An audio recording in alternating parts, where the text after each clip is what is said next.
I came here 30 years ago to join in the fight against hunger in the United States. I wanted to learn how food is grown and how it's processed and how it gets to grocery stores and how people buy it and how they consume it. And the people on the East Coast told me that the best place to go was to Illinois. So I moved from Boston to Decatur in 1986. And I learned as much as I could about food in the United States. And eventually I became head of the largest food bank in the United States, the Greater Chicago Food Depository. And I started Top Box Foods with my wife Sheila to bring really high quality food to every neighborhood and community in our state. Top Box is a social business. We're a not-for-profit, but we try to use the two main themes of American history, the notion of that we are all in this together for the Commonwealth, notion that we're all in this together for the Commonwealth, and the power of the free market. We combine those things, and then we combine those two great traditions into a social business. And we bring food, high quality, fresh fruits and vegetables, meats, and all sorts of produce into communities wherever it's needed. And we sell it at about half the price of a grocery store. The people are our customers, our clients. You know, I moved to Illinois to serve other people, to work in the national anti-hunger fight that was raging in the 1980s and still continues today. I came here to serve. And so I think in a fundamental way, I understand the challenges that people who are on the lowest rung of the economic ladder face in their day-to-day lives. And yet I ended up at the Merchandise Mart, one of the great economic engines this state has ever had. And it gave me great insight into how the economy works when it works well for lots of people. And the entire time I'm on the periphery of politics with family members and other leaders in Chicago and Illinois and others around the state who I've been helpful to. And that's forced me to understand the unique relationship between American business and the political establishment, the government's effect, its help or its hurt that it provides to the American economy. And I think that's a unique experience that's given me great insight that allowed me then to lead the University of Illinois, to understand clearly how we can use assets, our educational institutions, to change the future of this state forever. To do for Illinois what the universities have done for Boston, to do for Illinois what the universities have done for Northern California, for Austin, Texas, for Pittsburgh, Pennsylvania. We can do that here.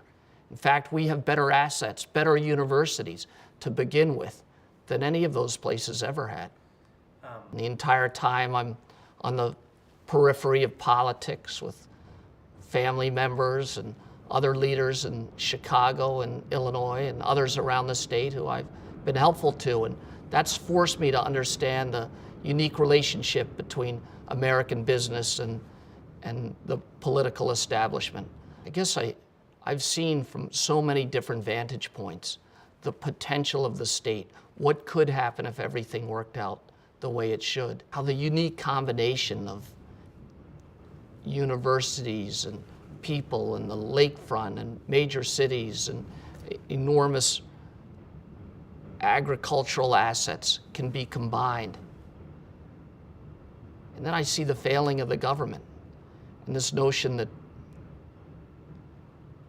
the government is now getting in the way of success. It's hurting us, it's not helping us. And I don't believe that that's how our government should operate. No, I come from a big family. I'm one of 50 first cousins, and Sheila's probably one of 30. We know what it's like.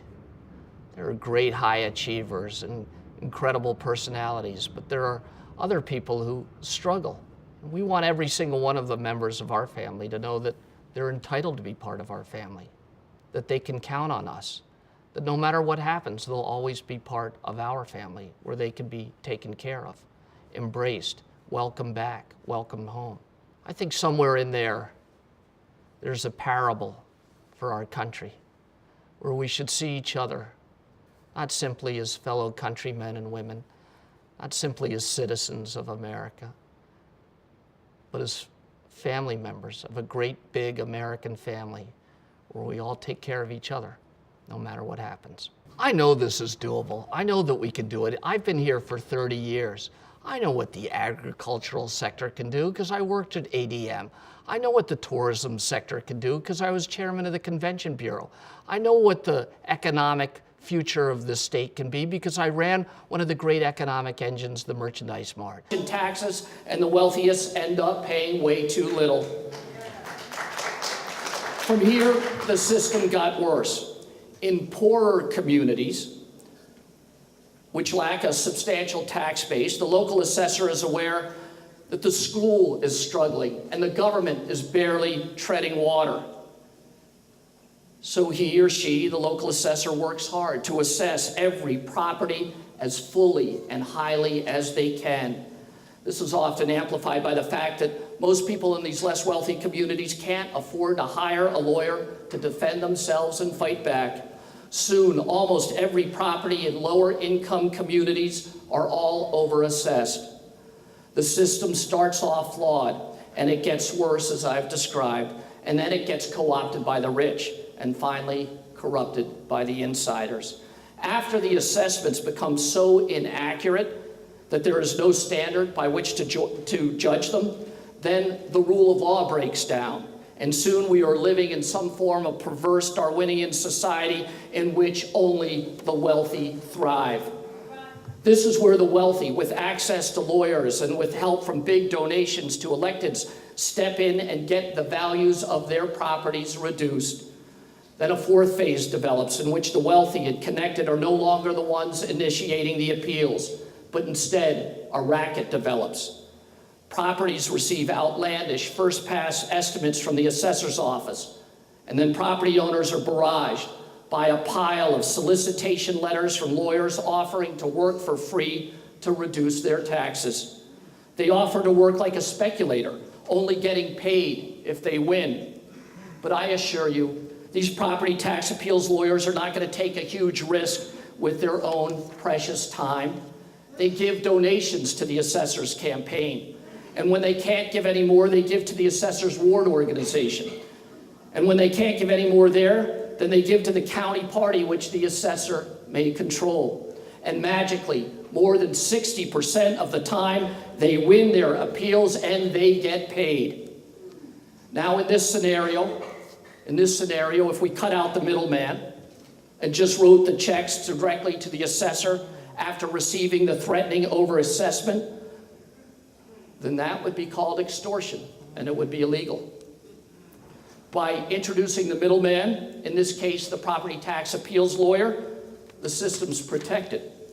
Protection is the difference between extortion and a racket.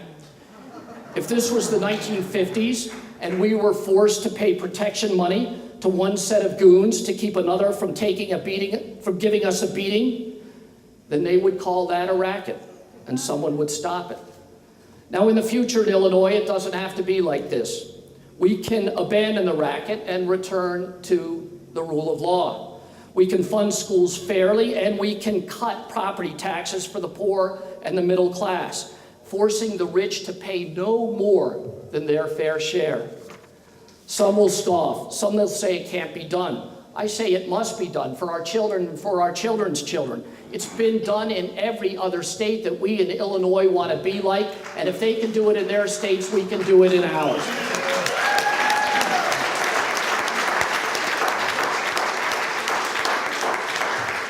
For solutions to this problem, like solutions to so many other problems that we face in Illinois, we need to look outward and not inward. We should not look to Springfield or the Thompson Center. We should look to other states, to other counties, to other cities, and see what they do and identify the best systems there and adapt them and then bring them here to Illinois. We should look at new techniques like acquisition-based assessments. We should look at studies like the one prepared by the Federal Reserve in Philadelphia. But first and foremost, we should begin by conducting a state audit of the accuracy of assessed valuation by simply comparing the valuations to recent sales. We need to push back on summaries and averages at community levels. which conceal the real truth, truth which can only be found in the granularity of the data. Let's look at the 10 most expensive buildings that have recently sold in every county and compare those to the sales prices to the recent assessment. Let's look at the largest mortgages that have been put in place and recorded in our state and see how the assessed value compares to them. There's a role for all of the citizens in this. Each of us can go on the internet. You can figure out the top 20 most recent sales in your community, and you can compare those sales price to the assessor's office assessments, and you can see for yourself whether you think it's fair and accurate. I've done it for scores of communities, and my conclusion is that the system is rigged against the poor, against minorities, and against anyone who doesn't have access to pinstripe patronage. I was down in Selma, Alabama with Congressman Lewis. Sheila and the kids came down. We were on a pilgrimage with him. John Siegenthaler was there. John Siegenthaler had been trapped in a church basement in Birmingham with Martin Luther King. King wrote about that night. He thought he was going to die. I asked John Siegenthaler what was going to happen because they were surrounded by the Klan, and there was nobody there. Bull Connor pulled out all of the security, all of the police. There was nobody to protect them. They had an open line in the basement of this church, and they huddled down there because rocks were being thrown. They thought they were going to get killed. I said, well, did you think you were going to get killed? He's like, yeah, I definitely thought we were all going to die that night. And one of the trips we were on, we were moving from site to site, really disorganized because there were so many Kennedys involved. And none of us would take any direction from anybody. So we board this bus. We're on a bus, and Sheila and I sit down on the bus, and we've sort of lost track of our kids. One of the kids sits in front of us. And this woman sits next to our kid. I can't remember whether it's Kate or Sarah. It was Sarah. And Sarah says, hi, my name's Sarah Kennedy. What's your name? And the woman, the African-American woman who'd sat down next to Sarah, said, oh, my name is Ruby Bridges. And Sarah, of course, had read a book about Ruby Bridges and how she was escorted as a young girl into the schools in Louisiana. And I don't know whether it was Sarah or one of the other kids, but they blurt out, they said, oh, I thought you were dead. Like, how can you still be alive? Ruby was really cool about the whole thing. And they said, wow, you look like you're our dad's age. Now, Ruby's a little older than me, but I'm a little tattered, so we looked sort of the same age, I guess. And they're like, wait, didn't that happen in the last century? And she's like, yeah, that happened in the last century, but I was there for it. I was there for it. And then they realized that the civil rights movement occurred during my lifetime, Sheila's lifetime, the lifetime of most of the people in this room. That it isn't some part of history. That it's very real. And that fight, that battle, those battlers, those fighters, they exist, they live amongst us, and that fight continues. I moved to Chicago in the 1980s. The city was incredible then, with great optimism and the feeling that we were leading the world. Harold Washington was the mayor. We were on our way to becoming the first great majority-minority city. We had learned how to govern in a multicultural democracy. We had proudly showed the world that we could enjoy each other's company, learn from each other's stories, dance to each other's music, watch each other's theater, embrace our differences, embrace those differences as our strengths. Luther King said that no one is free unless everyone is free. I am proof of that because I know that no one is free from violence until everyone is free from violence. Violence which can touch our society anywhere will eventually touch our society everywhere. Just as it did to my family, just as it has done to too many of the people in this room, just as it has done to too many families across the state of Illinois. Today we celebrate the 50th anniversary of Martin Luther King's last birthday. Those of us in this room remember him as one of the world's greatest leaders. In my family, we remember him as a family friend, and an ally as well. We remember him too as the martyr for the civil rights movement. The tragedy of his death is manifold. We lost a leader, a father, a husband, a voice for peace and justice, and a role model for generation after generation. Part of the tragedy was that the government of our democracy, that he was trying to improve, should have been there to protect him. The United States government failed him, and as it failed to protect him, it failed all of us. It's great to be with everybody. I want to introduce my brother Max, who's joined us today. Come on. And Max's wife, Vicki, my sister-in-law, she's here as well. Thank you. It's good to be here surrounded by so many members of the University of Illinois family. I like being back here. And I think it's great to be part of a big family. I'm one of Bobby and Ethel Kennedy's 11 children. I married my wife, Sheila. She's one of 5 kids. She has more than 30 first cousins. I have more than 50. We have a big family. We think of ourselves as being part of a big American family. That's how we see ourselves. We have nieces and nephews who will never work through no fault of their own. If they're left to the devices of a free market economy, a purely capitalistic system, their lives will be crushed. That's what will happen. But they won't be, because they're part of our family, and in our family, we bring everybody along. The Kennedys, our view is that we're part of a big family, a big American family. And we see government as an extension of that family. We think about the early states in the United States, places like Massachusetts, places like Virginia. They called themselves commonwealths, where families came together and did together what they could not do alone. That's our view of government.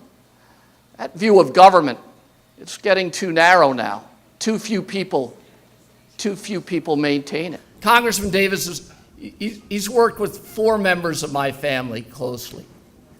Of course, he's served with my older brother, Joe Kennedy. They forced the big banks to reinvest in communities and neighborhoods across the United States. He worked with my cousin, Patrick Kennedy, as you heard. Patrick knows that a society that's willing to pay for the cost of fixing a broken arm should be willing to pay for the cost of fixing a wounded mind. He worked with my uncle Teddy.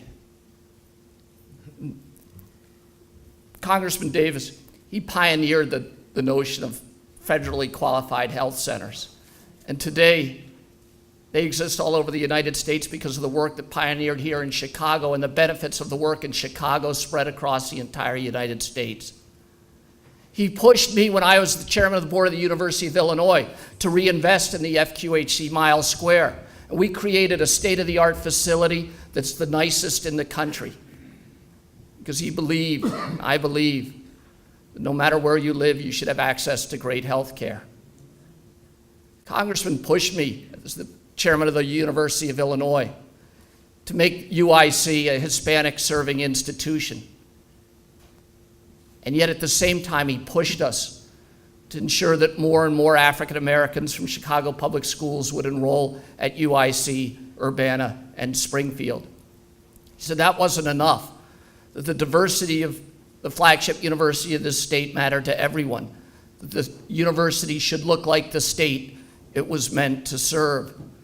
So he asked us to discuss diversity, to push every aspect of it. We increased our supply chain 30% for diverse contracts. He said, that's not enough. I want to talk about pinstripe patronage. How about your lawyers, your accountants, your bond counsel?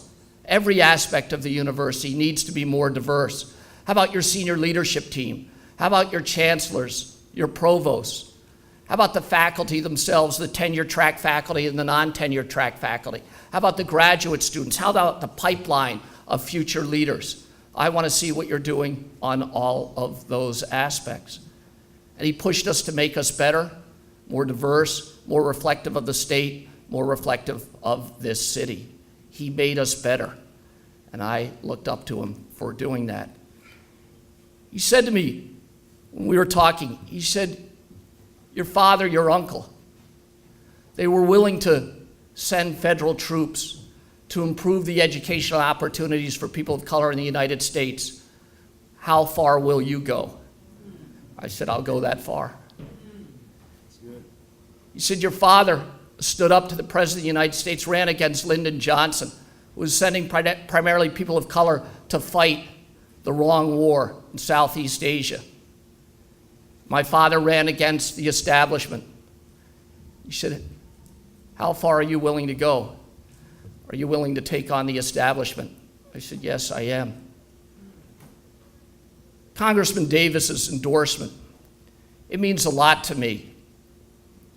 In some ways, it's testament, not to specific answers to specific issues, but the reality that we do not know what difficult times the state will face. We cannot predict what challenges lie ahead, but we can know what's in someone's heart, how they were raised, the values that they bring to the table, and the notion of how they will react in those circumstances and who they will protect.